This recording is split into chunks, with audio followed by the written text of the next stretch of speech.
Бүгінгі сабақта санау жүйелері туралы үйренеміз. Сандарды атау және жазу ережелері мен әдістерінің жинағын санау жүйесі деп атайды. Санау жүйесін негізінен екі үлкен топқа бөлеміз: позициялық және позициялық емес. Позициялық санау жүйелері цифрдың мәні оның тұрған орнына, позициясына тәуелді болады. Мысалы, 738 санында 7 жүздікті, 3 ондықты, 8 бірлікті білдіреді. Позициялық емес санау жүйесінде санның әрбір цифрының мәні оның алатын орнына байланысты емес. Мұндай санау жүйесінің мысалы ретінде римдік жүйені алуға болады. Мысалы, римдік жүйеде жазылған 30 санында x 10 саны кез келген позицияда 10-ды білдіреді. Ондық санау жүйесі decimal. Бұл жүйеде сандарды жазу үшін 0-ден бастап 9-ға дейінгі 10 цифр қолданылады. Ондық санау жүйесінде есептеуді үйренейік. Мысалы, келесі сан белгісін 708,080. Бұл позициялық санау жүйесі болғандықтан, әрбір сан үшін өзінің позициясы бар. Яғни, өтірдің сол жағынан бастап 0-ші позицияда орналасқан 8 саны тұр. Одан кейін бірінші позицияда 0 саны тұр. Екінші позицияда 7 саны тұр. Ал өтірдің оң жағында теріс позицияларды анықтауға болады. Бұл сан ондық санау жүйесінде берілгендіктен, берілген позицияны әрбір саны үшін онның дәрежесі ретінде қолданып, берілген санды жіктеп, бөлшектеп жазуға болады.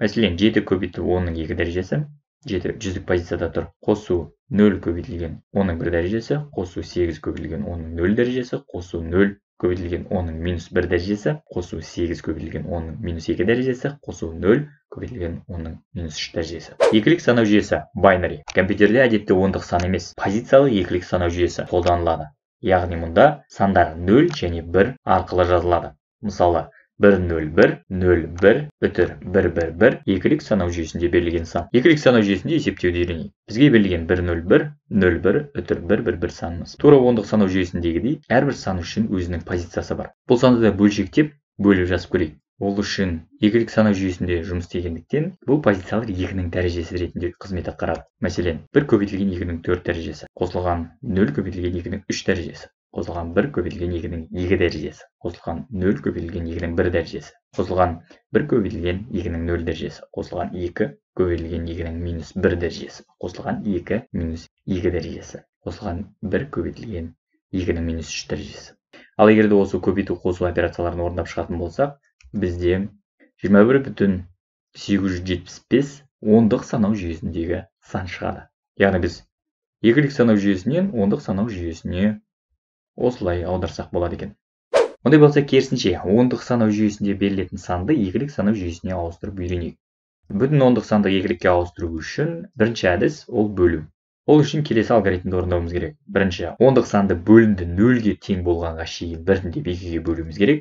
Екінші, алынған қалдықты кері ретпен жазуымыз керек. Мәселен, 22 ондық санау жүйесінде берілген сан.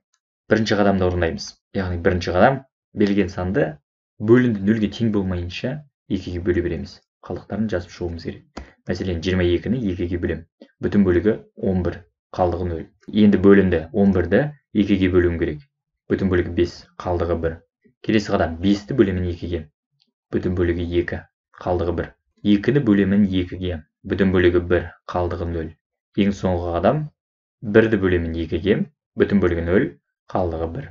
Алгоритм бойынша екінші қадамды орындаймын. Алынған қалдықтарды кері ретпен жазуым қажет. Яғни 22 ондық санау жүйесінде берілген санды екілік жүйеде 1, 0, 1, 1, 0 саны ретінде жаза алады екенбіз. Ондай болса, бүтін ондық санды екілікке ауыстырудың екінші әдісін қарастырайық. Ол дәреже арқылы шығару. Бұл жерде біз 2-ның позициясына байланысты дәрежелерін қолдана алуымыз керек. Мәселен, әрбір санның өзінің позициясы бар екенін белгілі. Егер 2-ның дәрежесіне осы сандарды шығаратын болсақ, 2-ның 0 дәрежесі 1 мәнін береді. 2-ның 1 дәрежесі 2, 2-ның 2 дәрежесі 4. Солай кете береді. Келесі қадам 22 санын осы дәрежелердің қосындысы арқылы табуым керек. Мәселен, 22-ні табу үшін мен 16-ны аламын, оған қосамын 4-ті, оған қосамын 2-ні. Яғни мен осы орындарға бір санын жазып кетуім керек. Ал қалған орындарды 0-мен толтырамын. Яғни қараңыздар, 16 қосылған 4, 20, 20 қосылған 2, 22 саны шықты. Сонда 22 санын біз дәреже арқылы осылай тез-ақ таба салсақ болады екен. Ондай болса, үйренгенді практикада қолдану мақсатында келесі есептерді өз бетіңізше шығарып көріңіз.